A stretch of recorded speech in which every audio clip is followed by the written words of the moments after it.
नमस्कार, धर्मवाणी में आप सभी का स्वागत है। मैं हूं अजय चौहान।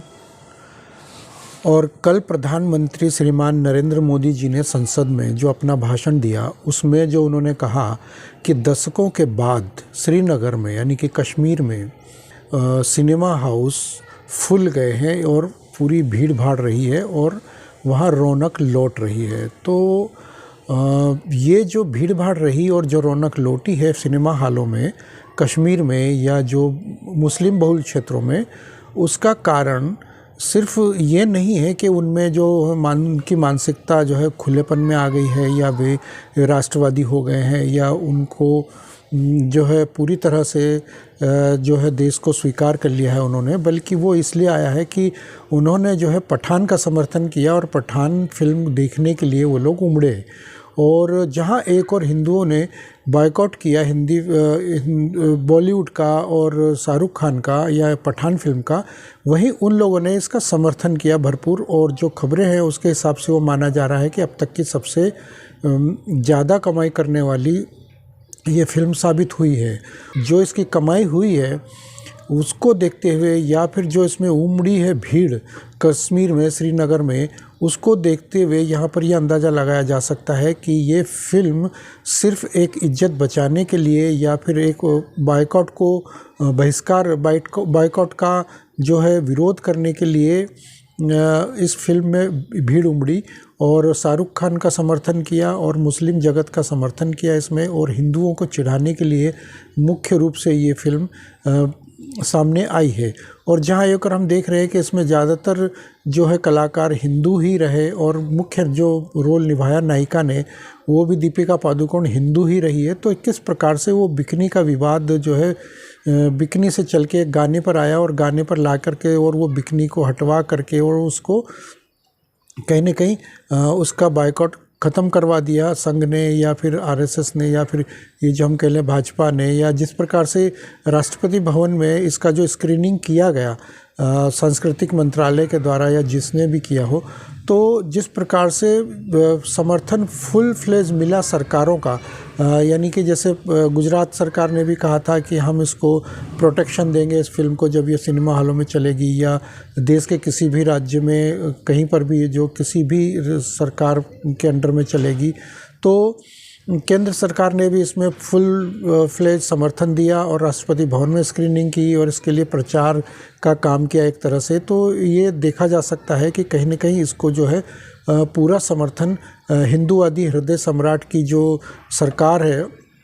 उसका रहा। और जहां एक हिंदू हृदय सम्राट के जो वोटर हैं उन्होंने इसका बायकॉट किया, तो यहाँ पर जो कंट्राडिक्शन हम जो देखने को मिल रहा है या फिर हम ये कहें कि जो विरोध परस्पर आपस में जो मिल रहा देखने को, एक तरफ तो भाजपा सरकार के वोटरों ने इसका विरोध किया फिल्म का और दूसरी तरफ खुद भाजपा जो है जिनके वोटों से बन के आई है सरकार, वो इसका समर्थन कर रही है। तो यहाँ पर एक जो सीख सबसे बड़ी होनी चाहिए या लेनी चाहिए हिंदू वोटरों को, जो वोटर हिंदू वोटर हैं मूल रूप से, और जो केंद्र की अभी वर्तमान सरकार के जो वोटर हैं, उनको यहाँ पर एक बात ध्यान रखनी चाहिए कि कोई भी सरकार किसी भी वोटर के लिए काम नहीं करती है, वो सिर्फ़ और सिर्फ अपने एक एजेंडे पर चलती है और वो एजेंडा राष्ट्रवादी होता है। और उस राष्ट्रवादी एजेंडे में सारे वोटर्स आते हैं, चाहे वो कम्युनिस्ट पार्टी का हो, कांग्रेस पार्टी का हो, भाजपा का हो, या फिर समाजवादी का हो, या बहुजन समाजवादी का हो, या किसी भी पार्टी का कोई भी राजनीतिक दल हो, संगठन हो या विचारधारा हो, सारे वोटर मिल के जब सभी को समर्थन देते हैं तो जाकर के वो सरकार बनती है। और वो सरकार जो है एक तौर पर आप ये देखिए कि एक संविधान की तरह होती है, और जितने संविधान के अलग अलग पन्ने होते हैं उसी प्रकार से अलग अलग पार्टियां या संगठन होते हैं, तो वही मिलकर संविधान बनता है। उसी प्रकार से ये पार्टियां बनती है और पार्टियां मिलकर सरकार बनाती है। और भले ही यहाँ पर आप वोटरों की विचारधारा अलग हो सकती है, लेकिन सरकारों की अपनी विचारधारा अलग नहीं हो सकती। ऐसा इसलिए क्योंकि सरकार बनने के बाद कोई भी दल जब अपनी सरकार बना लेता है तो कोई भी दल किसी भी वोटर का पक्ष नहीं लेगा, बल्कि वो पूरे देश का पक्ष लेगा और पूरे देश के हिसाब से पूरे देश के अनुसार चलेगा। तो इसमें यहाँ पर जो हिंदू वोटर हैं वो ये सोचते हैं कि सरकार हमने बनाई है तो हमारी बपौती हो गई और ये हमारा संगठन हो गया, ये हमारी सरकार हो गई, हमारे मुखिया हो गए, हमारी सरकार के हो गए, ये मंत्री हमारे हो गए, तो अब हमारे लिए ही कार्य करेगा, देश के लिए ही कार्य करेगा ये नेता। तो ऐसा ये भ्रम पाला हुआ है हिंदुओं ने। तो यहाँ पर हिंदुओं को ये भूल कर सामने आना होगा, या हिंदुओं को अपने एक नए संगठन, या फिर वो हिंदू अपने पक्ष में किसी भी सरकार को झुकाने का मादा रखते हैं या दावा करते हैं या बहिष्कार करना चाहते हैं, तो उनको चाहिए कि वो अपना कोई ऐसा संगठन खड़ा करे, अपना कोई ऐसी पार्टी खड़ा करे जिसको वो अपना सिर्फ़ और सिर्फ समर्थन दे और वो हिंदुत्ववादी हो और सिर्फ़ और हिंदुओं के लिए कार्य करे, और उसका नाम भी हिंदुत्ववादी हो। उसकी विचारधारा, उसके रहन सहन, आचार विचार, उसकी पोशाक या सब कुछ, वो उसके A to Z जो भी उसकी गतिविधियां हो वो हिंदुत्ववादी हो, उसके शब्द हिंदुत्ववादी हो, उसके ग्रंथ हिंदुत्ववादी हो। क्योंकि अभी तक जो हम देख रहे हैं कि भारतीय जनता पार्टी नाम से, जो भारत का सबसे बड़ा राजनीतिक संगठन जरूर है, लेकिन इसका नाम यदि हम देखेंगे तो भारतीय जनता पार्टी, यानी कि भारत की जनता की ये पार्टी है, ना कि ये हिंदू जनता पार्टी है। ये हिंदुओं की जनता पार्टी नहीं है, या फिर ये मुस्लिम जनता पार्टी नहीं है, या फिर ये कांग्रेस जनता पार्टी नहीं है, ये क्रिश्चियन जनता पार्टी नहीं है, ये भारतीय जनता पार्टी, यानी कि भारत की जनता, जिसमें भारत की जनता में आप हिंदू ले लो, मुस्लिम ले लो, सिख, ईसाई, जैन, बौद्ध, सारे क्रिश्चियन जो भी है, सारे इसमें समाहित है। तो आप यहाँ पर किसी भी सरकार को प्रेशर नहीं डाल सकते कि हमारी ही बात को सुना जाए। क्योंकि अभी मैं अपनी भी अगर बात करूं तो 2014 में मैंने भरपूर समर्थन दिया, तो हिंदूवादी सरकार सोच करके किया। 2019 तक भी मैंने यही काम किया। यानी कि आम हिंदू वोटर जो करता है, या आम हिंदू जो है जैसे अपना जो बात करता है, या अपने विचारों के आधार पर या अपनी रहन सहन पद्धति के आधार पर जो करता है, तो वही मैंने भी करने का प्रयास किया। तो मैंने कोई गलत नहीं किया। या जितने भी अभी 24 करोड़ 25 करोड़ हिंदू वोटरों ने जो 2014 में जो समर्थन मिला है, भाजपा को भरपूर समर्थन मिला है 303 सीट का, तो जितने भी हिंदू वोटरों ने खास करके, हालांकि और समाज का या फिर और धार्मिक दलों का भी समर्थन मिला है, धार्मिक विचारों का भी। तो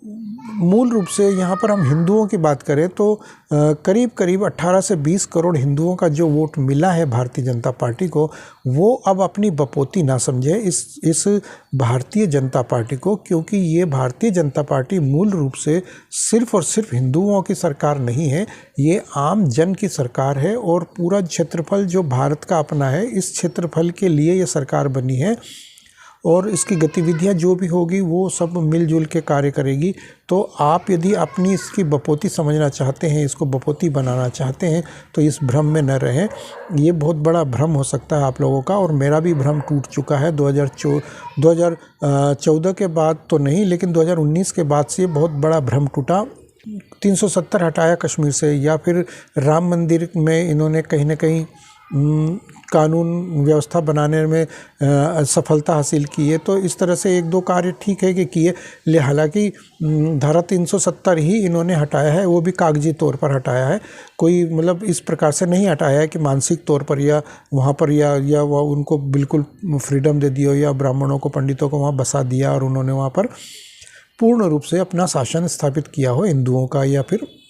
आम सरकारों का, या किसी भी सरकार का। तो आज भी वहाँ पर कत्लेआम हो रहा है, टारगेट किलिंग हो रही है, आज भी वहाँ पर वही हालात बने हुए हैं, बद से बदतर, और पहले भी थे। और अभी सुना है कि अभी अगले 15 सालों के लिए फिर से धारा 370 वहाँ पर इनडायरेक्टली बहाल हो चुकी है, और कागज़ों में ही अभी वो हटाई गई है। बाकी अगर हम देखें तो वहाँ पर जस की तस बनी हुई है, कुछ इस तरह की खबरें भी हैं। और जो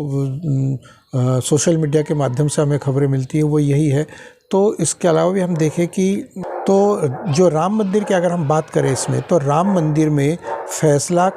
कोर्ट का आया है, कोर्ट ने इसमें डिसीजन दिया है, और कोर्ट ने ही इसमें बहाल किया है इसको हिंदुओं के लिए। तो इसमें कहीं से भी सरकार कोई इसके लिए जिम्मेदार नहीं है कि सरकार ने यह हिंदुओं को दिया है धर्मस्थल। यदि ऐसा होता तो ये बहुत पहले दे चुके होते, या फिर अभी जैसे हमारा काशी और मथुरा है, या भी अभी और हज़ारों 40,000 के करीब ऐसे मंदिर है, तो कम से कम 40,000 50,000 मंदिर ही नहीं, कम से कम 10-15 या 20-25 मंदिर ही ऐसे होते जो मुख्य मंदिर है, वो ही अगर ये सरकार दे देती तो भी माना जा सकता था कि हाँ ये हिंदुओं की सरकार है। लेकिन क्योंकि ऐसा एक मंदिर में भी नहीं हुआ, और ज्ञानव्यापी में भी हम देख चुके हैं कि किस प्रकार से रोड़े डाले गए, उसमें वहाँ पर जो सर्वे किया जा रहा था उसको रुकवाने के लिए, तो उसमें भी कहीं ना कहीं ये खुलकर सामने आ रहा है कि ये सरकार हिंदुओं की सरकार नहीं है। बेशक इसको हिंदुओं ने मूर्खता में आकर के अपने भरपूर वोट दे दिए और झोली खोल करके वोट दे दिए, समर्थन दिया है। जहाँ एक और अगर हम वो दूसरी तरफ बात करें, ये कि संघ की अगर हम बात करें तो संघ भी हिंदूवादी संगठन नहीं है, एक 100% हिंदूवादी संगठन नहीं है। इसको कहीं से भी आप हिंदूवादी संगठन मान ही नहीं सकते, क्योंकि ना तो इसको शस्त्र की कोई जानकारी है, ना ही इसको शास्त्रों के बारे में कोई जानकारी नहीं है। क्योंकि मोहन भागवत खुद भी कह चुके हैं कि मेरा नाम भागवत ज़रूर है लेकिन मैंने भागवत नहीं पढ़ी। हर मस्जिद के नीचे हमें शिवलिंग क्यों ढूंढना, या फिर सबका डीएनए एक है, या फिर हम सब मिलकर रहना चाहते हैं, या पंडितों ने ही देश को, ब्राह्मणों ने पंडितों ने ही देश को बांटा है, जातियों में बांटा है, तो खटास बढ़ाया है। तो ये इस प्रकार के, और बाद में अगर वो उसका खंडन भी करते हैं या किसी तरीके से, तो जहाँ पांचजन्य में भी हमने देखा कि मोहन भागवत ने जो इंटरव्यू दिया पांचजन्य के माध्यम से, उसमें शिव का जो अंश था वो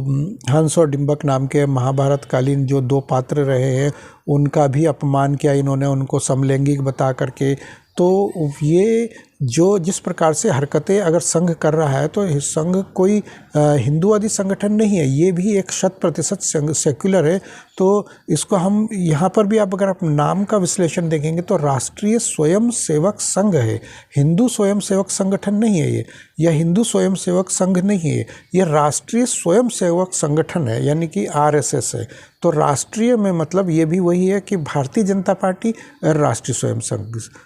तो